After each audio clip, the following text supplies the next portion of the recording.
आप सभी को हरिओम प्रणाम।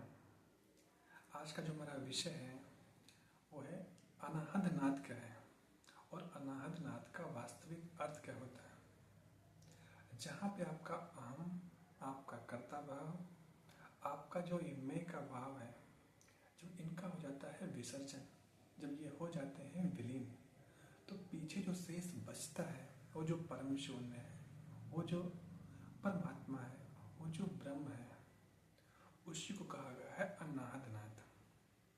अनाहद नाद कोई ध्वनि नहीं है, उसी को आप अनाहद नाद कहिए, उसी को आप अनहद नाद कहिए, वो एक ही है, वो कोई ध्वनि नहीं है। ध्वनि का मतलब होता है जब आप दो हाथ आपस में जब आप ताली बजाते हो, तो दो का मतलब क्या होता है? द्वैत। जब ये आपस में टकराते हैं तो एक ध्वनि उत्पन्न होती है, उस ध्वनि को बोलते हैं आहत नाद। लेकिन जब कहा जाता है अनाहद नाद, तो वो कोई ध्वनि नहीं है, क्योंकि वहाँ पे दो है ही नहीं, वहाँ पे कोई द्वैत नहीं है, वो अद्वैत की बात है। वहाँ पे आपका अहम, आपका कर्ता, आपका मैं बसता ही नहीं है, बस केवल परमात्मा ही बसता है, वो केवल ब्रह्म ही बसता है। तो वहाँ ध्वनि तो उत्पन्न हो सकती ही नहीं है। इसीलिए आप जापान में यदि आप जाएंगे तो जापान में कहते हैं अपने शिष्यों को कि आप जाकर वो ताली खोज के आइए जो एक हाथ से बजती है। वो एक सिंबॉलिक है, प्रतीकात्मक है। सिंबॉलिक है इसलिए क्योंकि एक हाथ की ताली का मतलब इतना ही होता है कि आपके जीवन से आपका द्वैत खत्म हो गया, आपका संसार खत्म हो गया, आप उस ब्रह्म के साथ में एक हो गए, आप उस परमात्मा के साथ में एक हो गए, उस परम शून्य को, उस परम मौन को उपलब्ध हो गए। उसको कहा है संतों ने अनाहद नाद। लेकिन लोगों ने उसका अलग अर्थ कर लिया। तो ऐसे बहुत से लोग हैं समाज में जो कहते हैं अनाहद नाद में झिंगुर की आवाज़ आती है, मौन की भी आवाज़ आती है। याद रखना, जहाँ सारे शब्द विलीन हो गए, उस शब्दातीत की बात है, वो कालातीत, उस समय के बाहर की बात है। तब आपका जीवन हो जाता है अमृत। हमारे यहाँ कहते हैं ना, मृत्यु और अमृतम में, आपका जीवन अमृत ही हो जाता है। फिर आप समय के बाहर हो गए। जब तक आप समय में रहते हो, जब तक आप द्वैत में रहते हो, तभी तक आपकी जिंदगी में दुख भी होता है, तनाव भी होता है, पीड़ा भी होता है। जब आपके जीवन में द्वैत है ही नहीं तो दुख भी क्यों होगा? तो दुख होगा ही नहीं, क्योंकि आपके जीवन में वो परम अद्वैत की जब घटना घट जाती है तो अपने आप व्यक्ति उस मौन में उतर जाता है। और मौन की कोई अपनी ध्वनि नहीं होती, याद रखना, मौन केवल मौन होता है, मौन के बाद फिर कुछ नहीं जाता है। इसलिए मौन को आप कोई ध्वनि मत समझिए कि वो ध्वनि है। आप जब आंख बंद करके आप भीतर बैठोगे तो भीतर कुछ सुनाई पड़ेगा, भीतर कुछ नहीं सुनाई पड़ेगा, बस वो परमात्मा शेष वही बचता है। और जब वो बचता है तो उसी को कहा है कि हाँ, वो अनाहद नाद। वहाँ कोई आहत नहीं है,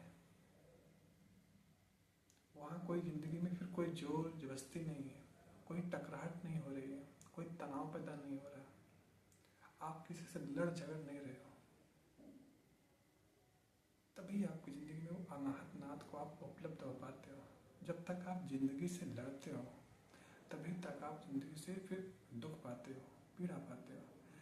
संत होने का मतलब इतना ही हो गया कि आप हो गए बिल्कुल नैसर्गिक। आपका जीवन जितना नैसर्गिक होगा, जितना सरल होगा, जितना सहज होगा, जिंदगी उतनी ही आपकी बेहतरीन होगी, शानदार होगी। लेकिन जिंदगी में हम सहज व्यक्ति को संत मान ही नहीं पाते हैं। संत हम उनको कहते हैं जो बिल्कुल ईर्ष्ये तिरछे टेढ़े मेढ़े होते हैं, जो बिल्कुल जिद्दी होते हैं। आप दो पैर पर चल रहे हो तो वो बिल्कुल दो हाथ के बल चलते हैं तो आप कहते हो हाँ ये संत है। बिल्कुल असाधारण चीज दिखाई पड़ रही है। पहली बात, ये कोई संत नहीं है। संत होने का मतलब इतना ही हो गया कि आप बिल्कुल सरल हो गए, बिल्कुल सहज हो गए, बिल्कुल नैसर्गिक हो गए। संत जीवन में उस परमात्मा के नियम के अनुकूल हो जाता है, इतना अनुकूल हो जाता है कि जिंदगी से फिर वो लड़ता ही नहीं है।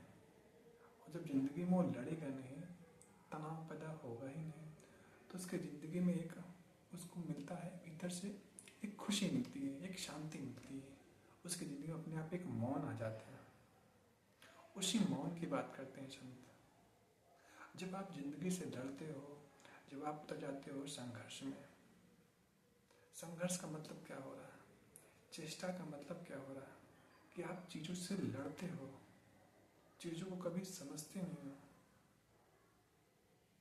तो जीवन में, आपके जीवन में फिर मौन कैसे आएगा, समाधि कैसे आएगा, आप उस परमात्मा के द्वार, उस मंदिर तक कैसे पहुंच पाओगे। जब आप भी बाहर सतह पर, जब आप किसी से लड़ते हो, झगड़ते हो, तो आपकी जिंदगी में पैदा होता है तनाव। तो आप बाहर ही रहोगे, मंदिर में प्रवेश कर ही नहीं पाओगे।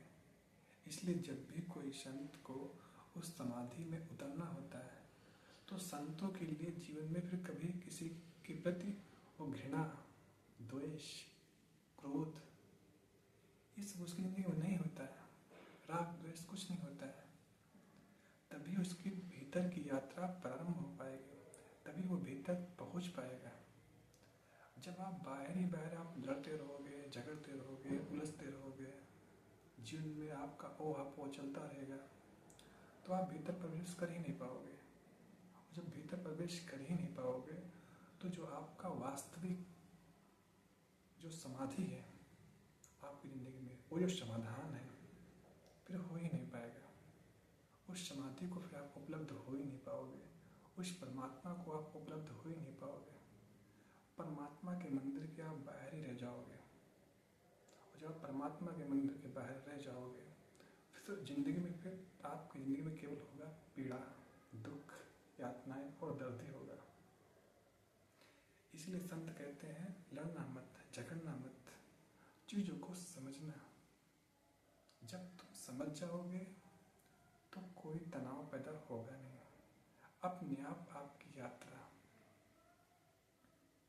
उस मंदिर की तरफ, उस परमात्मा की तरफ अपने आप चलना शुरू हो जाएगा। वही व्यक्ति लड़ता है जो व्यक्ति चीजों को समझता ही नहीं। जो आप नहीं समझोगे तो फिर परेशान रहोगे, फिर आप दुखी रहोगे, फिर आप अर्थों का करोगे अनर्थ।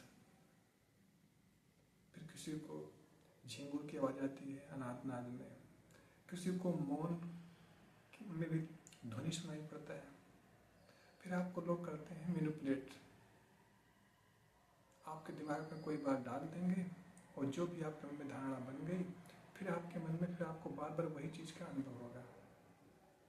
बाहर से आपके दिमाग में वो चीज डाल दिया जाएगा। तो जो भीतर की जो असली जो वास्तविकता होती है एक्चुअल में, फिर आप उसको उपलब्ध हो ही नहीं पाओगे, उसको आप जान ही नहीं पाओगे।